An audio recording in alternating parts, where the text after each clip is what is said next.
Welcome students, आज के इस लेक्चर में हम प्रैक्टिस पेपर नंबर 8 का एक्सप्लेनेशन देखेंगे। तो चलिए दोस्तों, अपने वीडियो को शुरुआत करते हैं। वीडियो लास्ट तक जरूर देखना। Question number 41, the perimeter of a rectangle having area equal to 144 centimetre square and sides in the ratio of 4:9 is.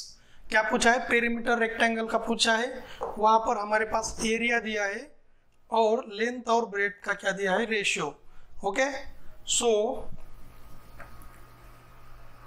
पहले तो हम क्या करेंगे, suppose length is equal to हो जाएगी इसकी, अभी जो बड़ा नंबर है वो लेंथ होगी 9x और ब्रेथ क्या हो जाएगी इसकी 4x। ठीक है, राइट। और उसका क्या दिया है? एरिया। फिर area of rectangle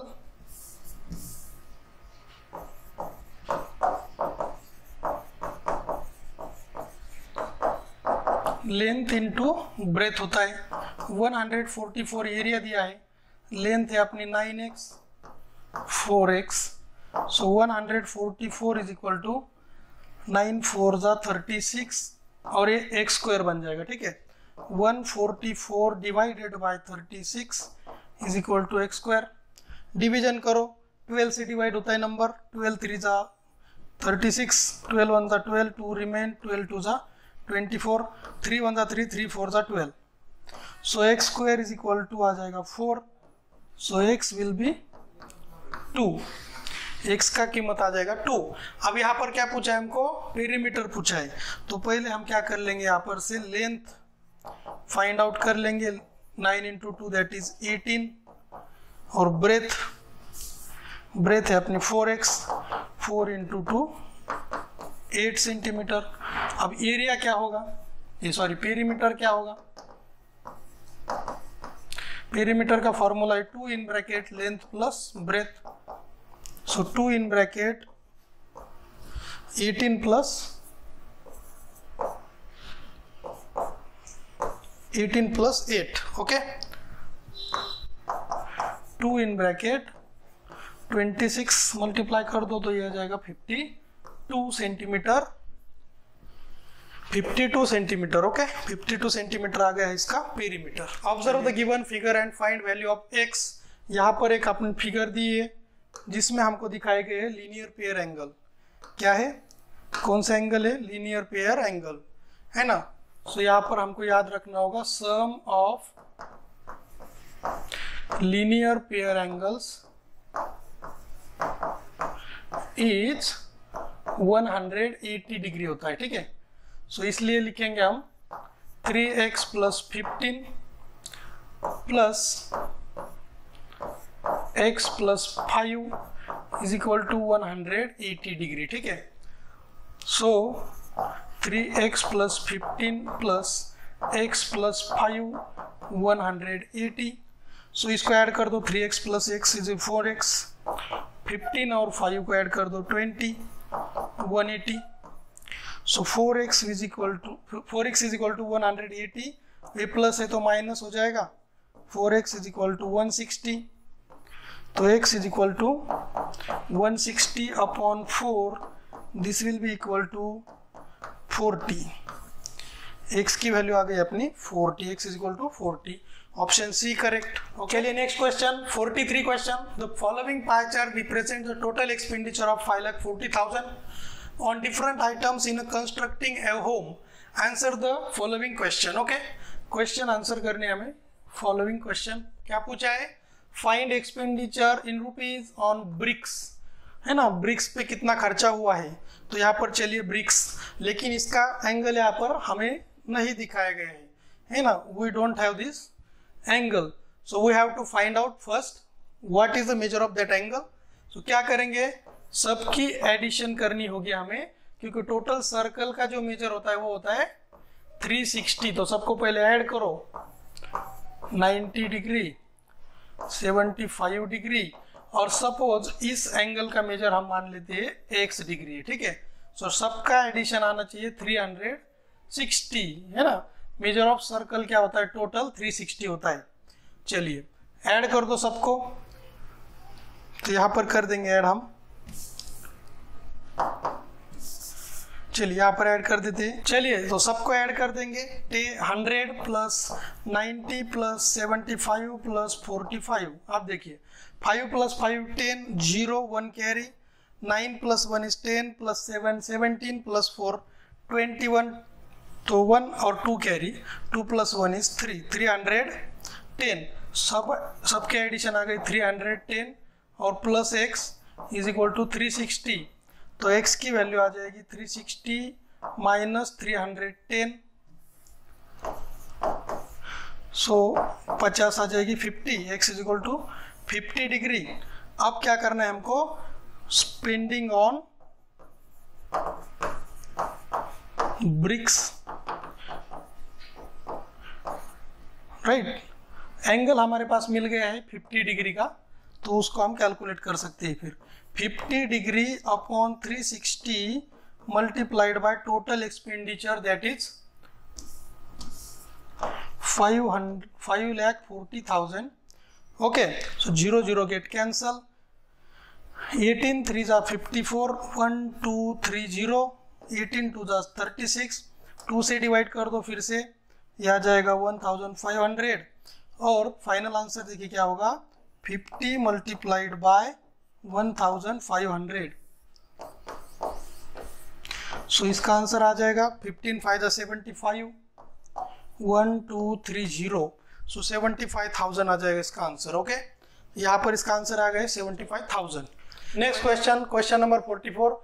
A train started with 540 passengers at the first stop.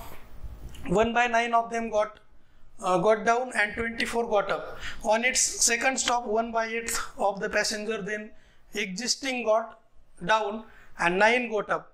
With how many passengers did it reach the third stop? चलिए तो एक क्वेश्चन वर्ड प्रॉब्लम है। क्या किया है कि शुरुआत में कितने थे, 540। फर्स्ट स्टॉप पे क्या हुआ, 1/9 got down, right, 1/9 got down. तो देखिए बचे कितने, सो डायरेक्टली निकाल सकते हैं हम 8/9। चलिए सॉल्व करते हैं इसको। 9 1 9, 9 6 जा 54, 0 एज इट इज, 6 8 जा 40, 0 एज इट इज, 480 बचे। उसके बाद वहां पर हमने 24 ऐड कर देना है, ठीक है।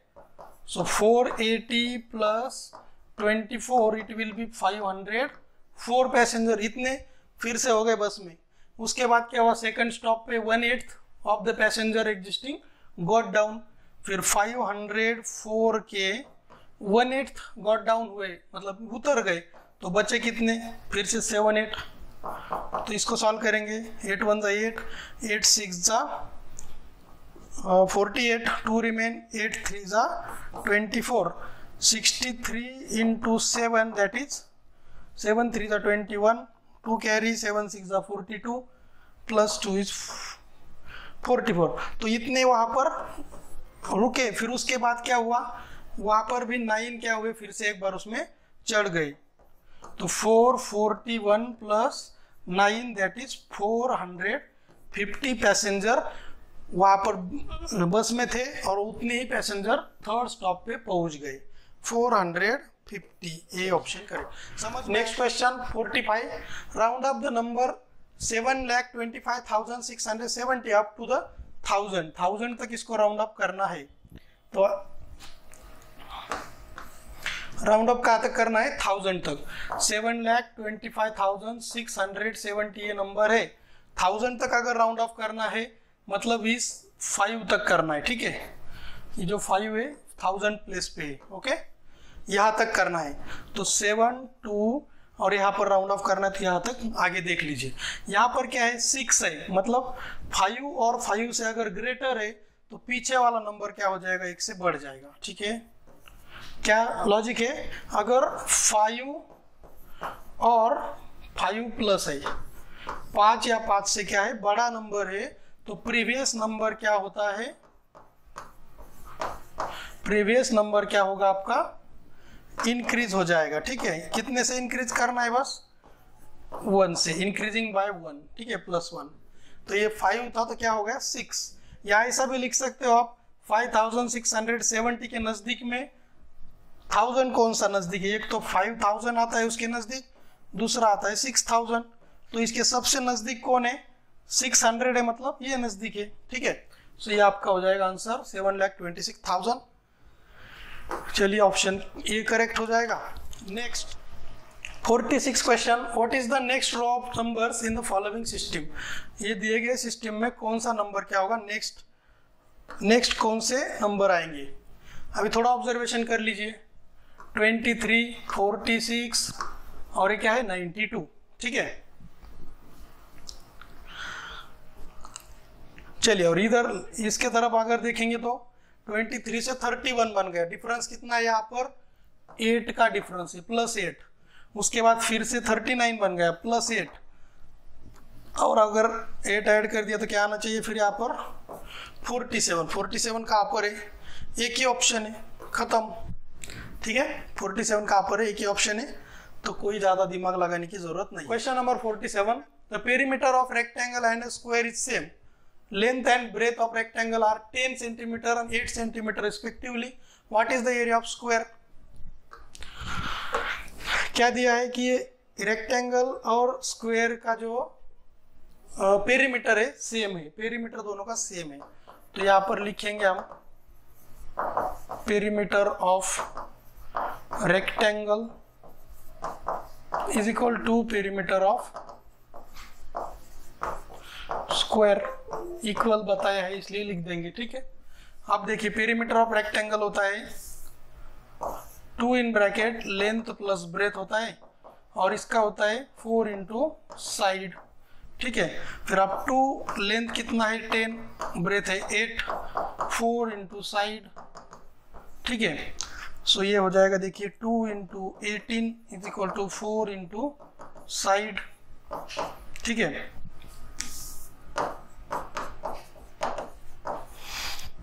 36 by 4 is equal to side, directly लिखा है। सो इसका साइड आ जाएगी, देखो 9, साइड आ गई इसकी 9। अब क्या पूछा है हमको? What is the area of square? अगर इसकी साइड 9 है तो area of square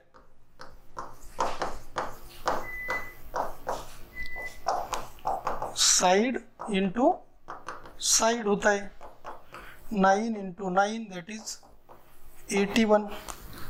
81 square centimetre. Okay, option C correct. समझ में आया? दोनों same. Read the following bar chart carefully and answer the question that follows. Bar chart दिया है 21, 22 का, है ना, और क्या है? प्रोडक्शन ऑफ टीवीज दिया है, इधर 1000 में और इधर ओनिडा, एक्सेल, बीपीएल, वीडियोकॉन। ठीक है, क्या पूछा है? Which of the following companies increase its production of TVs in 2022? कौन से कंपनी ने प्रोडक्शन बढ़ाया है? ठीक है, हमें क्या दिया है कि प्रोडक्शन बढ़ाया कौन सी कंपनी ने, तो कौन सी कंपनी है जिसने प्रोडक्शन बढ़ाया है? अब यहाँ पर देखिए ओनिडा का 21 में प्रोडक्शन कितना था? 150,000, और 22 में 100,000 था। ठीक है, तो ये कम हुआ, इसने भी यहाँ पर ज्यादा था, यहाँ पर कम हुआ, इसका यहाँ पर कम था, यहाँ पर ज्यादा हुआ, लेकिन इसका भी फिर से ज्यादा था पहले 21 में और यहाँ पर 22 में कम हो गया। तो एक ऐसी कंपनी एक ही है बीपीएल जिसने प्रोडक्शन बढ़ाया है। ठीक है, ये 21 का प्रोडक्शन है ना, और ये 22 का प्रोडक्शन है, तो यहाँ पर प्रोडक्शन बढ़ाया किसने? बीपीएल ने। चलिए next question 49, on selling an article for ₹350 shopkeeper earns 1/4 profit of its cost price. What is the cost price? ऐसा पूछा है। सपोज कॉस्ट प्राइस X है, कॉस्ट प्राइस कितनी है उसकी? X रुपीज है, तो प्रॉफिट कितना हो जाएगा? X/4। Profit will be X/4 rupees. ठीक है, कॉस्ट प्राइस के 1/4 मतलब, तो यहाँ पर हम लिख सकते हैं directly cost price CP plus profit is equal to selling price. ठीक है, कॉस्ट प्राइस कितनी है इसकी? हमने यहाँ पर अभी कंसीडर किया X, प्रॉफिट है X/4, तो ये फाइनल सेलिंग प्राइस 350 है, तो इसको हम लिख सकते हैं x/1 x/4 350। चलिए तो इसको मल्टीप्लाई कर दो, डिनोमिनेटर सेम कर दो, 4x + x divided by 4 is equal to 350। So 5x is equal to 350 multiplied by 4। So x is equal to 350 multiplied by 4 divided by 5। Okay, so x is equal to, divide कर दो, 5 1 ज़ा 5, 5 7 ज़ा 35, 0 as it is, 70 × 4 मतलब 280। Okay, so cost price 280 rupees आ जाएगा। D option correct. चलिए question number 50। A train started from Patna to Mumbai at 8:25 AM and reached Mumbai at 7:35 PM same day. The time taken by train in journey is। तो क्या बताया है कि train सवेरे morning में पटना से स्टार्ट हुए 8:25 पर और वो मुंबई में पहुंचे उसी दिन शाम को 7:35 पर। तो टाइम कितना लगा इस जर्नी में हमें कैलकुलेट करना है। तो देखिए स्टार्ट टाइम क्या है ट्रेन का,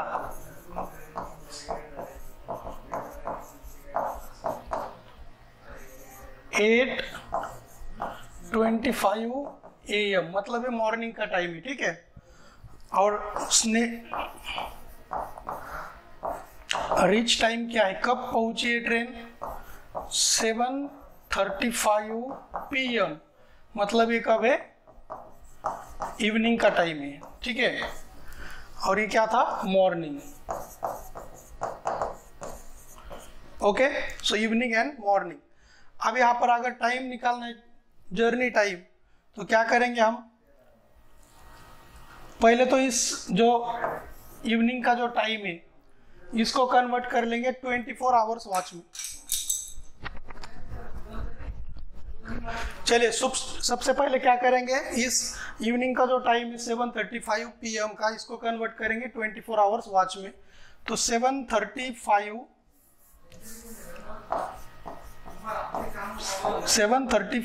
PM।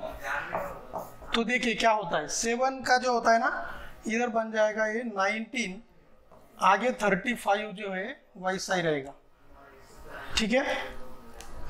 ये हो गया एक्चुअली टाइम। आप क्या करेंगे, ट्रैवल टाइम और जर्नी टाइम,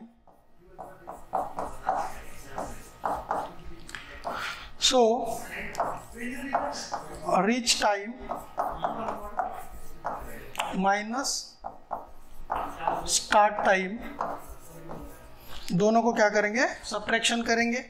सो 1935 माइनस 8:25, ठीक है। 1935 8:25, सो 10 11, सो ये क्या आ गया अपना टाइम, 11 आवर्स 10 मिनट्स, ठीक है। 11 hours 10 minute journey time, option D correct है। चलिए next one, what is the sum of first 6 multiples of 16। 16 के पहले 6 मल्टीपल की सम क्या होगी। सो मल्टीपल क्या होते हैं, लिख लेंगे, फर्स्ट 6 मल्टीपल्स ऑफ 16, पहले तो 16, 32, 48, 64, 80 एंड 96। ओके, 16 के टेबल में जो नंबर आते हैं वो पहले 6 मल्टीपल हो जाएंगे, ठीक है। इसकी सम पूछिए, तो सम विल बी 16 + 32 + 48 + 64 + 80 + 96, सबको ऐड करना है। चलिए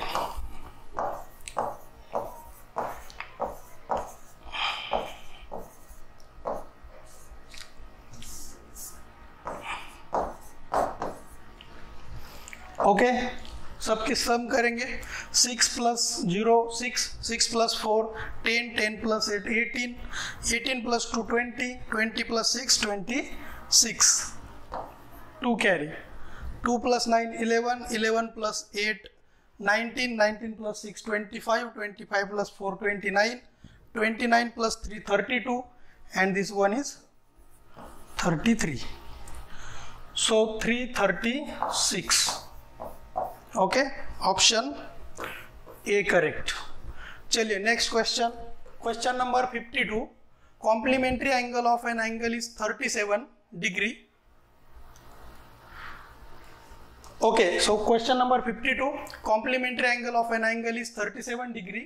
Find its supplementary angle. Okay, so complementary angle और supplementary angle दोनों पता होनी चाहिए क्या है. तो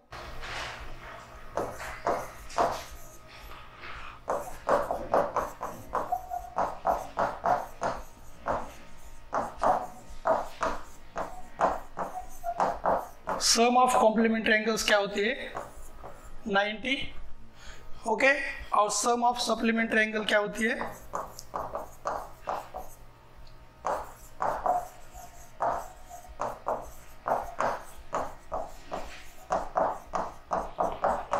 180 डिग्री. ओके, ये दो चीजें याद होनी चाहिए. अब यहाँ पर क्या दिया है कि complementary angle of an angle is 37 degree. So let suppose वो एंगल क्या है x है, ठीक है, तो उसका कॉम्प्लीमेंट्री एंगल क्या दिया है 37 है. ओके, तो दोनों क्या है एडिशन क्या आनी चाहिए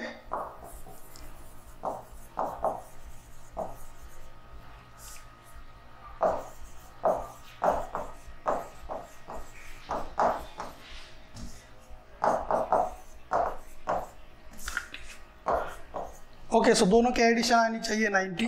सो x plus 37 is equal to 90. So x is equal to 90 minus this 37. So x की वैल्यू आ जाएगी अपनी 10 माइनस 7 इज 3, 8 माइनस 3 इज 5, 53. ये आ गया अपना वो एंगल. अब उसका सप्लीमेंट्री एंगल अगर ढूंढना है तो क्या करना पड़ेगा, x की वैल्यू पुट करना पड़ेगी वहां पर. सो सपोज एक तो वैल्यू मिल गई,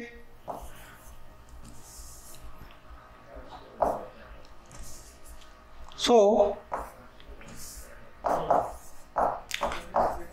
let supplementary angle be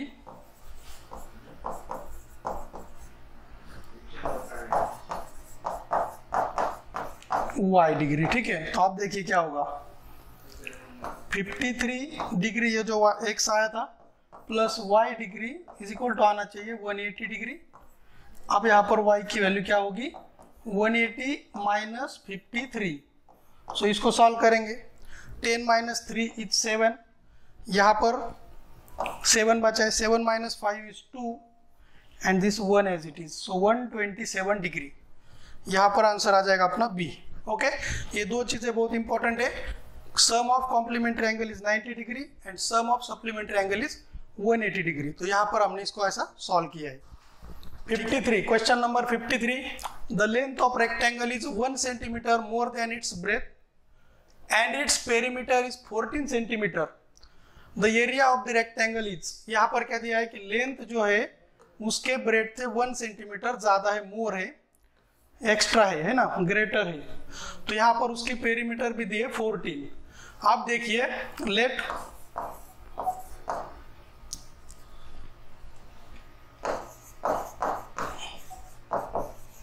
breath is x, तो लेंथ क्या हो जाएगी x प्लस 1 हो जाएगी. ठीक है, आप देखिए पेरीमीटर का फॉर्मूला क्या होता है, perimeter of rectangle is equal to 2 in bracket length plus breadth, ये उसका फॉर्मूला है. अब यहाँ पर हमारे पास ऑलरेडी पेरीमीटर है 14, लेंथ हमारे पास है x प्लस 1 और ब्रेथ हमने ली है x. ठीक है, तो दोनों को ऐड करना होगा. अब 14 को ये 2 इधर डिवाइड हो जाएगा, इस साइड में बचेगा देखिए x प्लस 1 प्लस x. ठीक है, अब देखिए इसका आंसर आएगा 7 और इस साइड में हो जाएगा 2x प्लस 1. इनकी दोनों की क्या कर दी हमने, एडिशन कर दी। अब देखिए 7 minus 1 is equal to 2x, so यहां से आ जाएगा 2x इज इक्वल टू 6, तो मतलब x की वैल्यू आ जाएगी अपनी 3। क्या आ गई, 3। अब देखिए क्या है, x की वैल्यू 3 है, तो मतलब ब्रेथ क्या आ गई अपनी 3 और लेंथ क्या हो जाएगी अपनी 4। ठीक है, समझ में आया। लेंथ ब्रेथ से x से ज्यादा है, तो अगर लेंथ 3 है, ब्रेथ 3 है, तो लेंथ क्या होगी 4। अब एरिया देखिए, area of rectangle is equal to length into breadth. Length है अपनी 4, ब्रेथ आई है 3, 4 3 जा 12 centimetre square. Okay, 12 centimetre square ये अपना आंसर हो जाएगा। ठीक है, ओके। सो कैसे फाइंड आउट किया, समझ में आया। पेरीमीटर्स पे से पहले हमने क्या निकाली, ब्रेथ, फिर उसके बाद लेंथ, और फिर लेंथ और ब्रेथ मिल गई तो एरिया ढूंढ लिया। चलिए next question, question number 54। The greatest number of 5 digit form with the digits. ये डिजिट दिया है और ग्रेटेस्ट 5 डिजिट नंबर फॉर्म करना है। डिजिट क्या है, 6, 9, 0, 2 एंड 1। तो ये 5 डिजिट हमारे पास है और 5 डिजिट का ही हमें ग्रेटेस्ट नंबर बनाना है, greatest. So 5 digits greatest number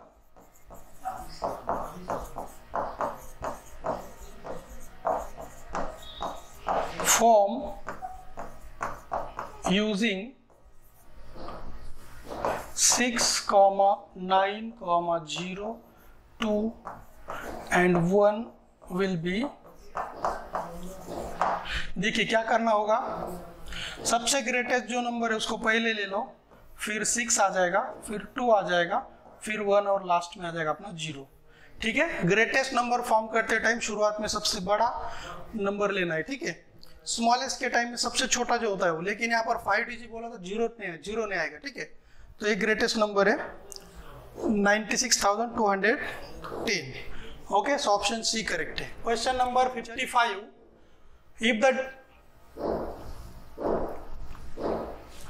question number 55। If the digit 7 and 6 exchange their place in the number 96,750, then what will be the difference between original and new number। तो यहाँ पर क्या करना है, हमें 7 और 6 को एक्सचेंज करना है पोजीशन में इस नंबर में पर्टिकुलर। ठीक है, और फिर डिफरेंस निकालना है ओरिजिनल नंबर और नया जो नंबर होगा उसमें से। तो चलिए लिख लेते हैं पहले ओरिजिनल नंबर क्या दिया है।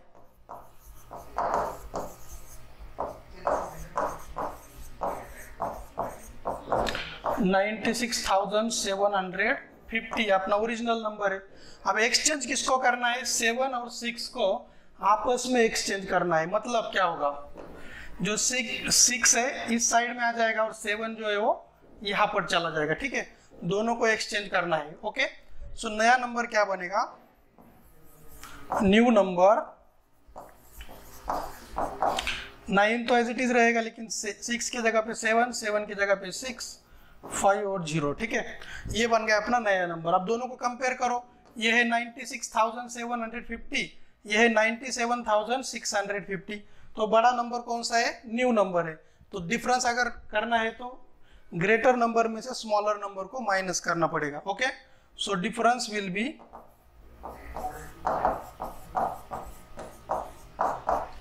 97,650 माइनस 96,750। दोनों को क्या करना होगा हमें यहाँ पर, सब्ट्रैक्शन। 97,650 माइनस 96,750, 0 0 16 माइनस 7 इज 9, यहाँ पर 6 बचा है, 6 माइनस 6 0, 9 माइनस 9 0। सो डिफरेंस आ जाएगा अपना 900। ओके, सो ऑप्शन करेक्ट होगा अपना डी ऑप्शन करेक्ट है। Question number 56। The equivalent decimal number of 325/1000 is. Decimal fraction, decimal number. Okay, so decimal number हमें यहाँ पर क्या करना है, फाइंड आउट करना है। किसका, 325/1000। 1000 का, ठीक है।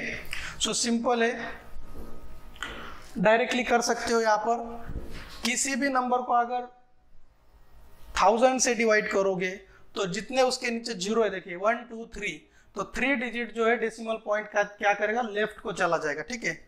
सो यहाँ पर याद रखिए एक point, when we divide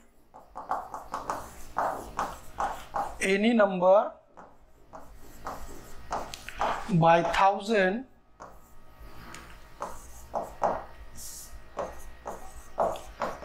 decimal point will move to 3 places to left, okay. क्या होगा, डिवीजन करते टाइम लेफ्ट के तरफ जाता है, मल्टीप्लिकेशन के टाइम वो राइट के तरफ चला जाएगा। लेकिन यहाँ पर डेसिमल पॉइंट नहीं दिख रहा है, तो एक्चुअली क्या होता है, ये 325 पॉइंट होता है कि 00, ओके। और नीचे क्या है, डिवीजन में 1000 है, तो कितने डिजिट जाने चाहिए, 3 डिजिट। सो यहाँ पर से निकल कर ये 1 2 3, okay.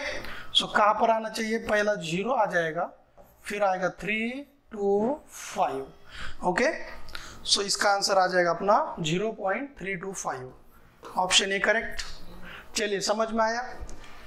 Question number 57, in triangle PQR, angle PQR is equal to 3x minus 15 degree, angle PRQ is equal to 2x plus 20 degree, angle RPQ is equal to 4x minus 5 degree. So then what is the value of x, x की वैल्यू find out करनी है। यहाँ पर एक triangle दिया है हमें जिसके 3 अलग अलग एंगल है, ठीक है। चलिए, पहला क्या है, PQR, PQR कहाँ पर है, PQR, इसका मेजरमेंट है 3x माइनस 15।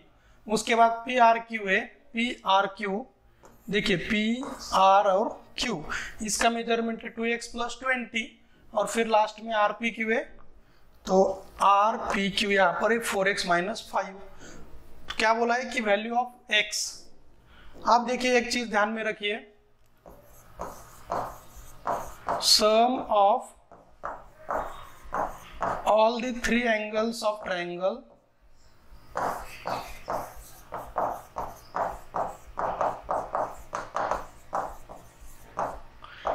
is 180 डिग्री, ठीक है, ये याद रखो।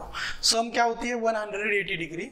So that's why we can add these 3 angles, angle PQR plus angle PRQ plus angle RPQ is equal to 180, ठीक है। चलिए, तो हर एक का मेजरमेंट यहाँ पर लिख देंगे, 3x minus 15 degree plus 2x plus 20 degree plus 4x minus 5 degree 118, ठीक है। आप देखिए यहाँ पर क्या करना है, हमें इसको ऐड करना है। चलिए, 3x 2x और 4x टोटल बन जाएगा अपना 9x, ठीक है। अब यहाँ पर डिजिट की तरफ ध्यान दो, ये माइनस 15 प्लस 20 और माइनस 5 है, तो देखिए इसकी क्या होगी सॉल्यूशन, देखिए माइनस 15 प्लस 20 और माइनस 5, ठीक है। अब ये माइनस माइनस पहले ऐड हो जाएगा, तो माइनस 20 और प्लस 20, तो दोनों का कुछ रिजल्ट आएगा क्या, 0 बन जाएगा, ठीक है। सो यहाँ पर क्या होना चाहिए फिर, 9x इज इक्वल टू 118 बचेगा सिर्फ। समझ में आया क्या, माइनस 15 माइनस 5 हो जाएगा माइनस 20, और प्लस 20 से वो क्या हो जाएगा, कैंसिल हो जाएगा, ठीक है। So x is equal to 180 upon this 9, so we will get x is equal to 20. 9 1 9, 9 8 20, 18, 9 2 18, okay, 9 1 9, 9 2 18 और 0 as it is. So x की वैल्यू आ गई अपने 20, B option correct, okay. Okay, next question 58, what will come when 6.25 divided by 0.25? बहुत ही simple question है।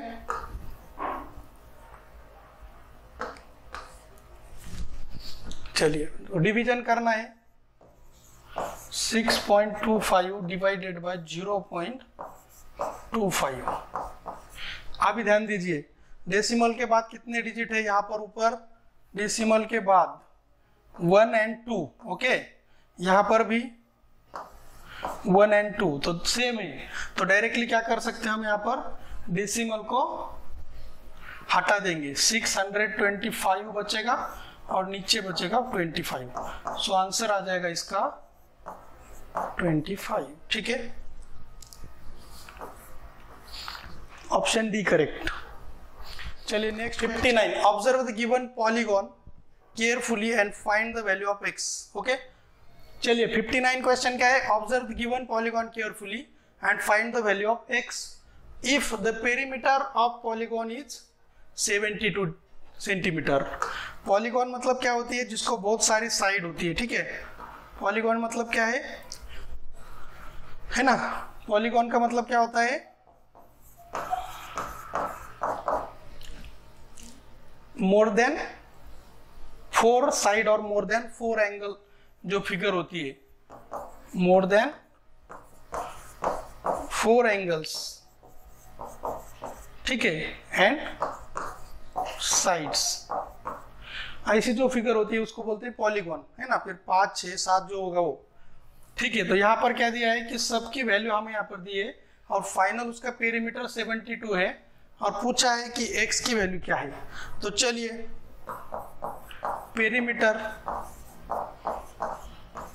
Perimeter of polygon sum of all side, याद रखो, ठीक है। फिर यहाँ पर पेरीमीटर है 72, तो यहाँ पर सबकी क्या करनी होगी, सम। तो यहाँ से काउंट करेंगे पहले 8 से, क्या आ जाएगा, पहले 8, फिर उसके बाद 9, फिर उसके बाद आता है अपना x, उसके बाद आ जाएगा 11, इसके बाद आ जाएगा फिर से 8, फिर 6 और फिर आ जाएगा अपना 17। ओके, सो सबको ऐड करना है।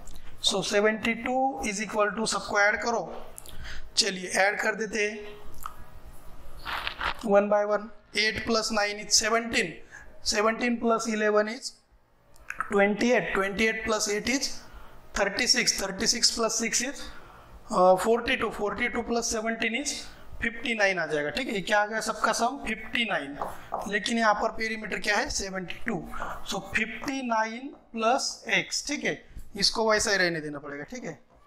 चलिए तो x की वैल्यू क्या आ जाएगी, 72 minus 59, so x will be 13। समझ में आया, x will be 13। ओके, समझ में आया। पेरीमीटर ऑफ पॉलीगॉन क्या होता है, sum of all side. Regular polygon होता है कुछ और इरेगुलर, तो ये इरेगुलर पॉलीगॉन है, ठीक है, इसकी साइड अलग अलग लेंथ की है, ठीक है। तो वाला question, question number 60, the area of shaded portion is, यहाँ पर शेडेड पोर्शन का क्या ढूंढना है, एरिया।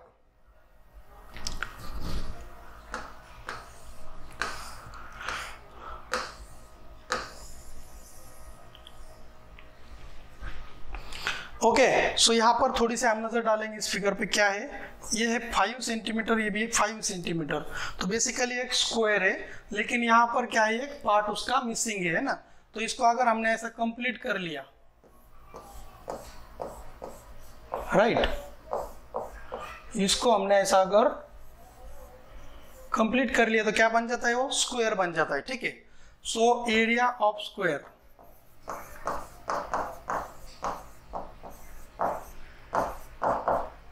साइड इंटू साइड, ठीक है, side square.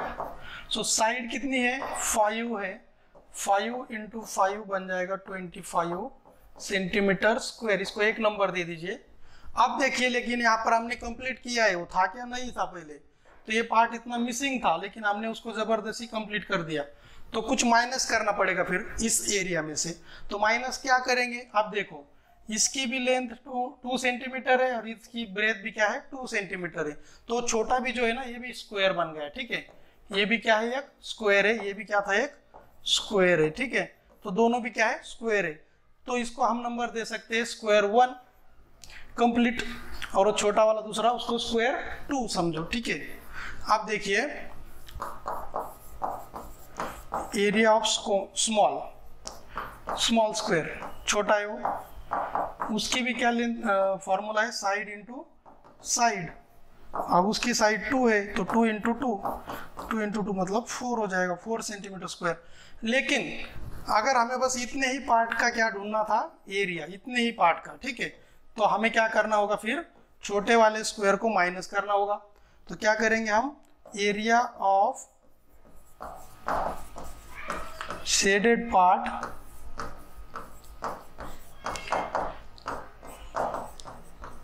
Area of big square minus area of small square, ठीक है। ये लिखने की जरूरत नहीं है, इस पे आप डायरेक्टली लिख सकते हो, ठीक है। अब इसका एरिया था 25, इसका आ गया था 4, तो फाइनल आंसर आ जाएगा अपना 21 सेंटीमीटर स्क्वायर, ठीक है। यहाँ पर इसका आंसर मिल जाएगा सी ऑप्शन करेक्ट। ओके, सो बड़े स्क्वायर में से छोटा स्क्वायर हमने माइनस कर दिया, तो शेडेड पार्ट का जो एरिया मिल गया। ओके ओके, सो ये था आपके पेपर नंबर 8 का एक्सप्लेनेशन। आई थिंक आप सबको समझ में आया होगा। Thank you. Yes, welcome to mission Navodaya academy. Mission Navodaya academy आपका सभी का मैं स्वागत करता हूँ। तो आज का पहला पैसेज हम स्टार्ट करते हैं।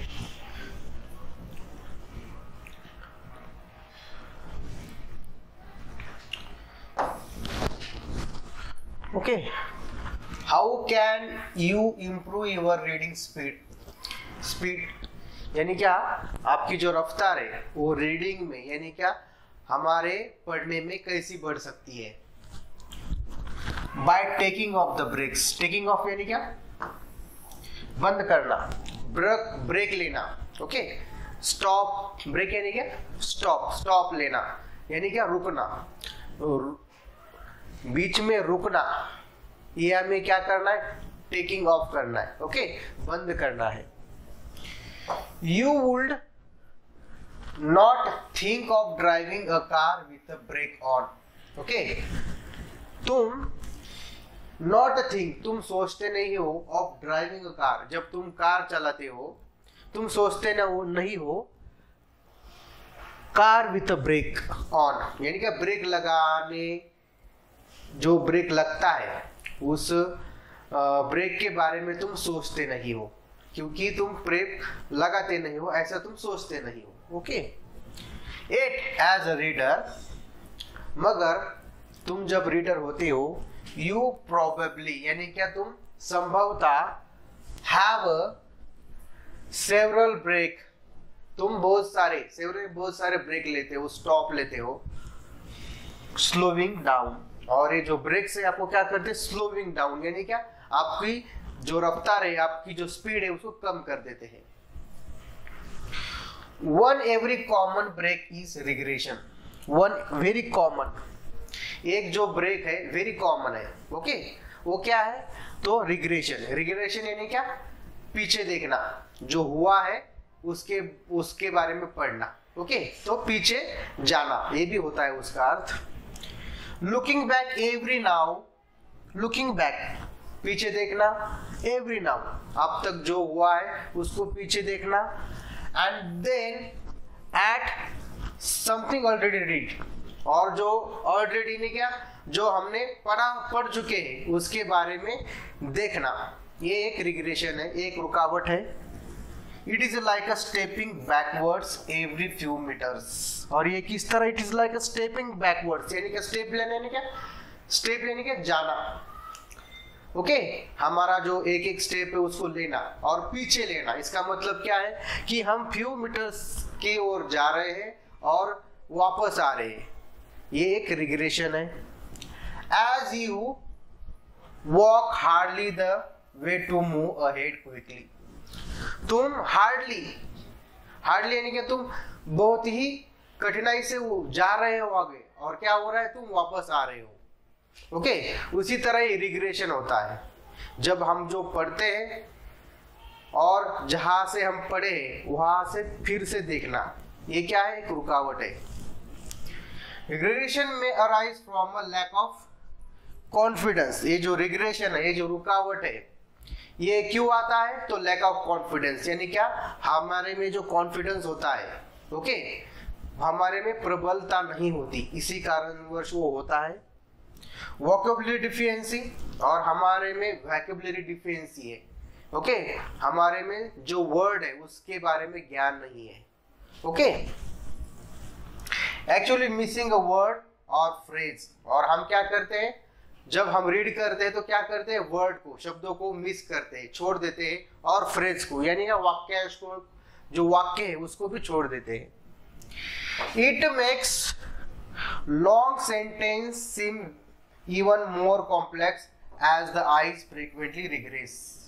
It makes long sentence, अब जब long sentence होता है, seems even more complex, हमें वो कैसा दिखता है, बहुत ही जटिल दिखता है, complex दिखता है, as the eyes frequently regress, और ऐसे जटिल, ऐसे complex sentence को eyes क्या करती है, हमेशा छोड़ देती है।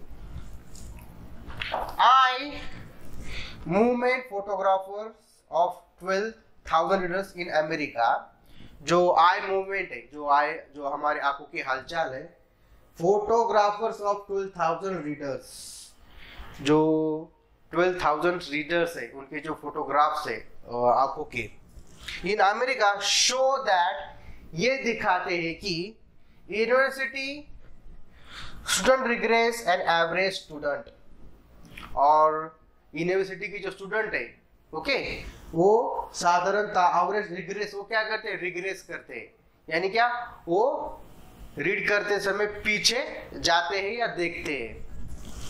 Class 4 was found to look, और जो क्लास 4 है वो भी स्टूडेंट क्या करते हैं, वो भी इस तरह रिग्रेस करते हुए देखे गए हैं, ओके। तो यहाँ पर हमारा ये पैसेज खत्म हो जाता है। अब इसके हम क्वेश्चन देखते हैं। अब पहला क्वेश्चन है, इन द कॉन्टेक्स्ट यानी क्या, इस विषय में, of the passage, what does regression means, regression का अर्थ क्या है, lack of desire to improve the reading speed, looking back at what is already read, lack of proper understanding of what one reads, comparing the reading speed of school and university. तो इसका सही answer है looking back at what is already read, okay. अब देखते हैं next, in order to be good reader you should, अगर आपको अच्छा रीडर बनना है तो आपने क्या करना चाहिए, regress whenever necessary, be like a careful driver, not look back frequently while reading, test your vocabulary frequently. तो इसका सही आंसर होगा not look back frequently while reading, okay.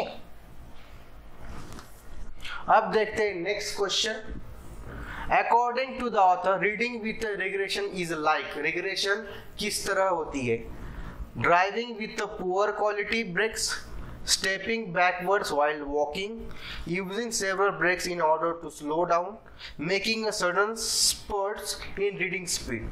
तो इसका सही आंसर होगा stepping backwards while walking, okay, इसका answer है बी। अब देखते हैं next, the opposite word of slowly from the passage. तो स्लोली का जो अपोजिट वर्ड है, विरोधार्थी शब्द है, तो उनमें से हमें बताना है। तो प्रोबेबली, डिफिशियंसी, क्विकली, हार्डली। तो इसका सही आंसर है क्विकली, स्लोली, क्विकली। अब देखते हैं नेक्स्ट, रिग्रेशन कंज्यूम्स, रिग्रेशन क्या कंज्यूम करता है, क्या खर्च करता है, 1 of your precious reading time, 6 of your precious reading time, 1/5 of your precious reading time, 1th of your precious reading time। तो इसका सही आंसर है इनमें से, तो ये है 1 of your precious reading time, okay, right.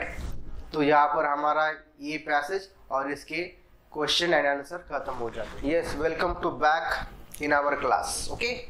we are going to take another one passage to read, to understand, okay, and to learn. Okay, so let's start.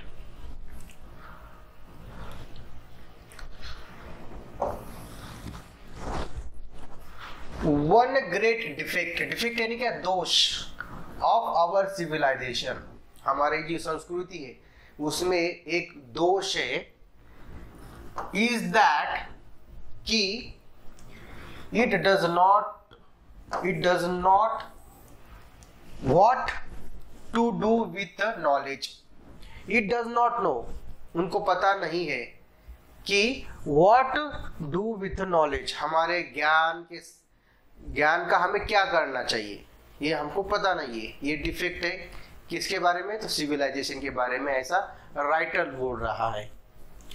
Science as we have seen, जो science है, जो विज्ञान है, हमने देखा है, given us power, हमको क्या दिया है, पावर दिया है, शक्ति दी है, फिट फॉर गॉड्स, और किस तरह, जिस तरह गॉड के पास पावर होती है उसे उसी समांतर रूप से हमें साइंस ने क्या दी है, पावर्स दी है.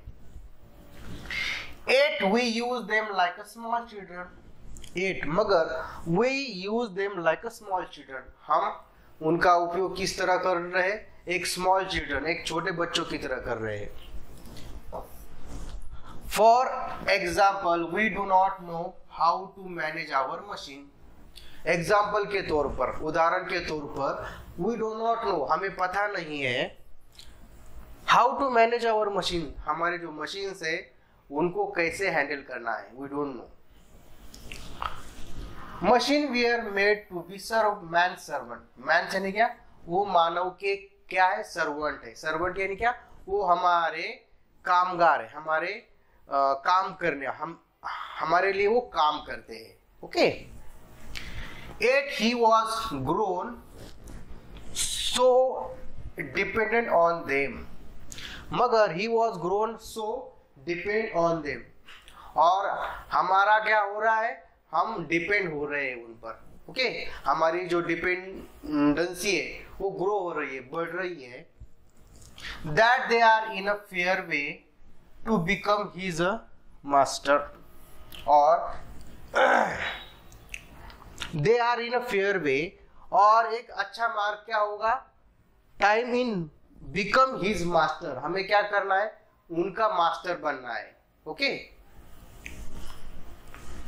Already most of main spend most of their time, और ऑलरेडी ज्यादातर जो लोग हैं, स्पेंड मोस्ट ऑफ टाइम, उनका जो ज्यादातर टाइम है, in looking after and waiting upon machine, वो क्या कर रहे हैं, मशीन के सिवाय कुछ काम करते नहीं, और वो मशीन के सिवाय कुछ काम करते नहीं, और मशीन जो मशीन है उनके लिए इतनी डिपेंडेंसी हो गई है कि वो मशीन के बगैर रहते नहीं. Beside machine are very stern master, और उसके बावजूद ये जो मशीन है, ये क्या, एक स्टर्न मास्टर है, एक बहुत ही कठोर ऐसा शासक है, मास्टर है. They must have to fed with coal and given petrol, और उनको क्या करना पड़ता है, कोल और पेट्रोल से भरना पड़ता है उनका पेट. To drink and oil to wash with, and must to be kept at a right temperature, और सही तापमान में, एक राइट टेम्परेचर पे उनको रखना पड़ता है. उनको ऑयल और कोल से उनको भरना पड़ता है, देना पड़ता है, उसके सिवा वो चलते नहीं है. If they not get their meals, अगर उन्होंने उनका खाना प्राप्त नहीं किया, उनका खाना कौन सा है, तो ऑयल, कोल. ओके, इस तरह. They accept them, they refuse to work, और वो क्या करेंगे, वो हमारा काम करने में क्या, रिफ्यूज करेंगे, नकार देंगे. बस विथ रेंज, रेंज है बहुत सारे मात्रा में क्या हो जाएंगे, उनका विस्फोट हो सकता है. राइट. तो यहाँ पर हमारा ये पैसेज खत्म हो जाता है. इसके हम क्वेश्चन देखते हैं. यस, तो पहला क्वेश्चन है, why writer has assumed to great reflect our civilisation. Assume कर रहा है, बोल रहा है, तो हमारे सिविलाइजेशन में कौन सा डिफेक्ट है? Because it gives a proper knowledge for right way, because it does not know what to do with its knowledge, because it has a provides a machine to us, because its base is science. तो इसका सही answer होगा B. इसका सही answer क्या है? B, because it does not know what to do with knowledge. Okay, अब देखते हैं next, how we use the power fit for god of science, like a scientist, like an animal, like a human being, like a small children. How we use powers, हम किस तरह science का उपयोग कर रहे हैं? Okay, like a scientist, like an animal, like a human being, like a small children. Okay, तो इसका सही आंसर है like a small children, एक small children के जैसे हम इन पावर का यूज कर रहे हैं। What do not know how to manage our machine, it is said in the section Y. हमें पता नहीं कि हमारे मशीन को किस तरह हैंडल करने का है, तो इस सेक्शन में जो पता है इसका मतलब क्या है? Because there is a fault in our civilisation, we are illiterate, because we use them like a small children, because machines are very big. तो हम क्या कर रहे हैं? हम because we use them like a small children, हम उनका उपयोग कैसे किस तरह करें? Because we use them like a small children, इस तरह हम उनका उपयोग कर रहे हैं।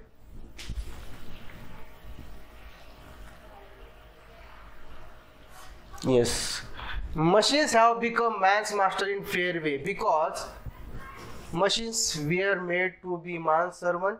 We do not know how to manage them. Man has depends on machine. Man spends great part of time to look after them. तो machines have become man's master. Okay, तो जो आदमी का ये मास्टर हो चुका है, कौन? Machine. Okay, in fair way, because क्यों? Machine we are made to be man servant, we do not know how to manage them, man depends on machines. तो क्या हो गया है? मैन उस पर डिपेंड हो गया है, डिपेंड ऑन मशीन, मशीन पर वो क्या हो गया? निर्भर हो गया है। That's why. Yes, what should they want for eating and drinking? Okay, उनको eating and drinking के लिए क्या चाहिए मशीन के लिए? They must be fed with a coal and giving petrol to drink. Machine neither eat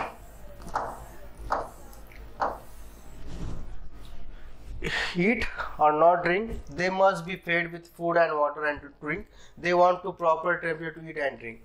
तो उनको क्या करना पड़ा? They must be fed with a coal and given petrol to drink. Okay, इसका सही आंसर होगा ए। ओके, तो यहाँ पर हमारे पैसेज और उसके आंसर एंड क्वेश्चन खत्म हो जाते हैं। Yes, welcome to mission Navodaya academy. और हम अब अगला पैसेज देखते हैं और इस पैसेज को भी हम रीड करेंगे, लर्न करेंगे, अंडरस्टैंड करेंगे। So let's start.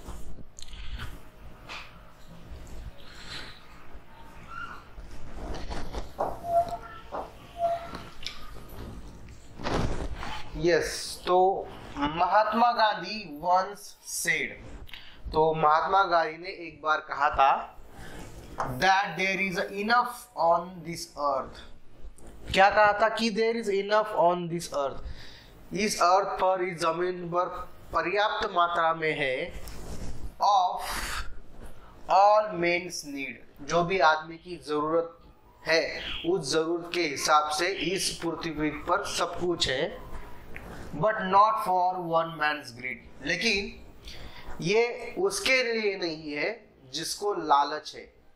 ओके, जिसको तृष्णा है, लालच है, ऐसे व्यक्ति के लिए ये कम ही हो सकता है, ऐसा उन्होंने कहा था। When we start falling green trees in our hurry, जब we start falling green trees, हम क्या कर रहे हैं? ये जो ग्रीन ट्रीज है उनको क्या कर रहे हैं? तोड़ गिरा रहे हैं। To make more profit less time, to make more profit यानी कि ज्यादा फायदे के लिए, in less time, कम समय में ज्यादा फायदे के लिए हम क्या कर रहे हैं? उनको तोड़ रहे हैं। We strike at the root of our own survival, यानी own survival यानी खुद के ही हम जीवन जीने के साधन को क्या कर रहे हैं, रूट को, मूल को क्या कर रहे हैं, स्ट्राइक कर रहे हैं, क्षति पहुंचा रहे हैं। Increasing population has burden our forest too much.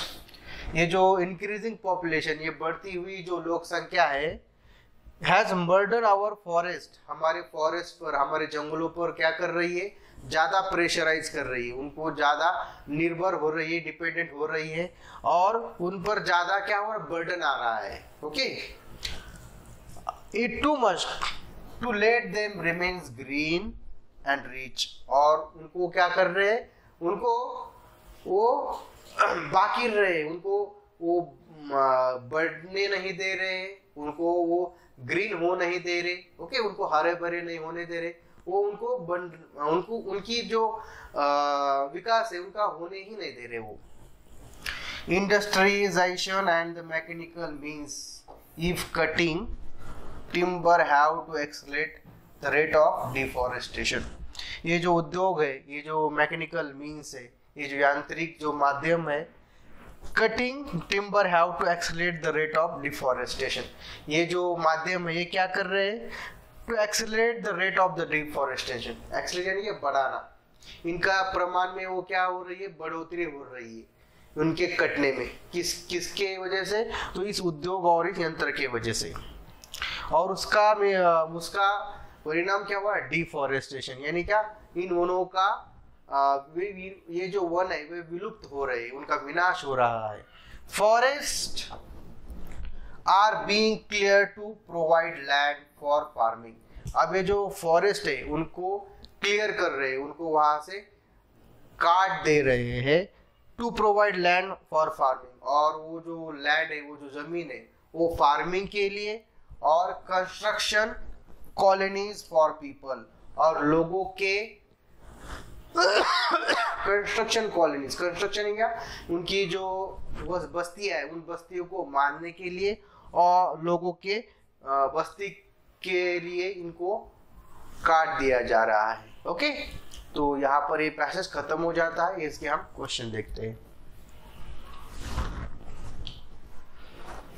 Yes, for what means the forest can not be remain green and rich. इसका मतलब क्या है कि ये जो फॉरेस्ट है रिमेन ग्रीन एंड रिच, वो क्या हो रहे हैं, वो उनको बढ़ने और फूलने नहीं दे रहा। इसका मतलब क्या है, bye means of increasing population, bye means of fruit dryness, bye means of mechanical sources, bye means of cutting forest. मुझे उनको क्या कर रहे हैं, उनको कट कर रहे हैं। इसका सही आंसर होगा डी। अब next, Gandhi ji said the forest are being clear because, ये जो फॉरेस्ट है उनको काट दे रहे हैं। इसका मतलब क्या है, to provide land for farming and constructing colony for people, there is enough burden on the forest, mechanical sources are available to cut wood, the forest strike at the root of their own. तो इसका सही answer है to provide land for farming, constructing colonies and people. इसका सही answer क्या होगा, ए। अब देखते हैं 73, to make a profit we cut forest in हरिदेन। हम क्या कर रहे हैं, हमारे प्रॉफिट के लिए फॉरेस्ट को काट रहे हैं। ओके, तो उसके बाद क्या होगा, we strike off the root of our survival, our greed increase more, importance and area of farming land increase, we got enough wood. तो इसका सही आंसर क्या है, we strike off the root of our survival, हमारे जीवन के साधन को हम क्या कर रहे हैं, उसके बाद हम क्या कर रहे हैं, तो उसको क्षति पहुंचा रहे हैं। तो इसका सही आंसर होगा ए। आप देखते हैं next, there are enough source on the earth for all men but not for man's greed, the means of this। इसका मतलब क्या है, okay, greed is the cause of sin, surplus is painful, use the means of properly, means area, are cause to pleasure, means are cause to pleasure। Okay, तो इसका सही answer होगा greed is the cause of sin। ये जो sin है, ये जो पाप है, इसका ही मूल कारण क्या है, ग्रीड है, लालच। The rate of deforestation has increased because, ये जो वनों का नाश है वो क्यों हो रहा है, there is a requirement of more wood, there is a lack of land, green and rich forests are not good, the mechanical means and industrialization and cutting wood are available. Okay, तो cutting wood are available, industrialization and cutting wood are available. तो हमने ये option देखे, इसमें से एक option है there is a requirement of more food. Okay, इसका सही आंसर क्या होगा? ए, राइट? ठीक है, तो यहाँ पर ये पैसेज और इसके आंसर खत्म हो जाते हैं. यस, अब हम इस पेपर का लास्ट का जो पोर्शन है, जो 5 उसमें क्वेश्चन है, उसके हम आंसर देखेंगे, जो कि ग्रामेटिकल पार्ट है. ठीक है? यस.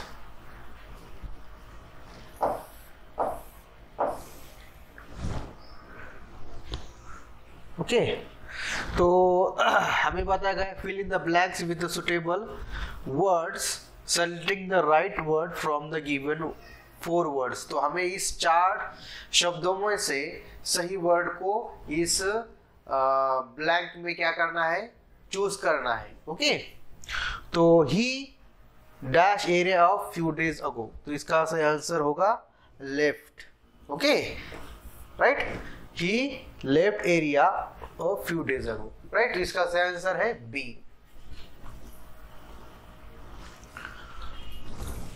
अब देखते हैं next, it dash heavily last night.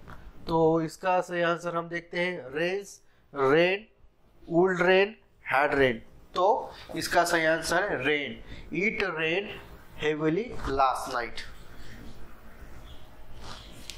आप देखते हैं next, the सॉलो is a dash dash bird, flight, fly, flying, flow.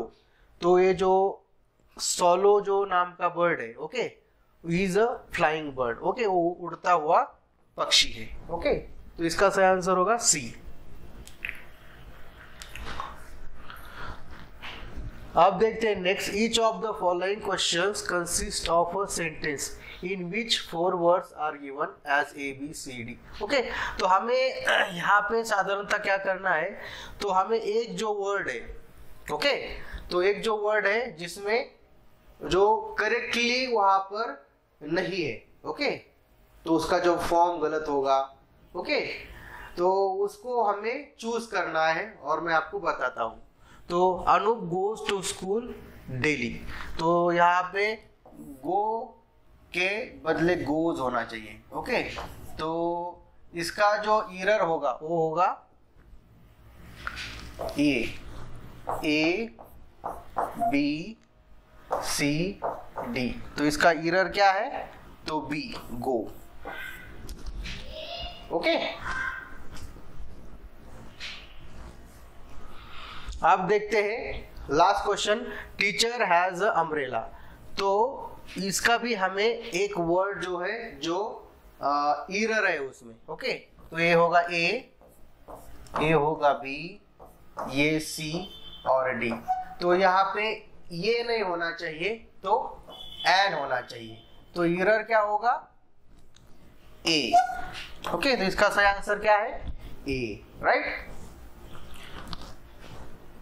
ठीक है, तो अब हमारा यहाँ पर ये जो क्वेश्चन और आंसर है वो खत्म हो जाते हैं. Okay, we will meet again tomorrow.